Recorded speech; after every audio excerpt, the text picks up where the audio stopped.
எனக்கு ரொம்ப நாளாக இருக்கிற ஒரு சந்தேகம்.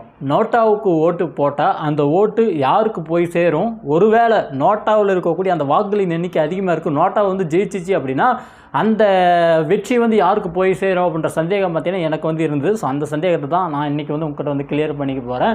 நம்ம நோட்டாவுக்கு வந்து ஓட்டு போடுறோம் அப்படின்னா ஸோ அந்த ஓட்டுக்கள் பார்த்தீங்கன்னா அது என்ன மீனிங்? நோட்டானாவே நன் ஆஃப் தி அபோவ், மேலே இருக்கிற யாருக்கும் வந்து ஓட்டு போடுறதுக்கு விருப்பம் இல்லை, அதனால தான் வந்து நான் இதை வந்து அழுத்துறேன் அப்படின்னு சொல்லிட்டு பார்த்தீங்கன்னா நன் ஆஃப் தி அபோவ் நோட்டான்னு சொல்லி விட்டுருப்பாங்க. நீங்கள் அதில் ஓட்டு போட்டீங்க, ஒருவேளை வந்து நோட்டா வந்து ஜெயிச்சிருச்சு அப்படின்னா என்ன ஆகும் அந்த இடத்துலன்னு பார்த்தீங்கன்னா, யார் 2வது இடத்துல இருக்காங்களோ ஸோ அவங்களுக்கு பார்த்தீங்கன்னா அந்த வெற்றி வாய்ப்பு வந்து போய் சேரும்.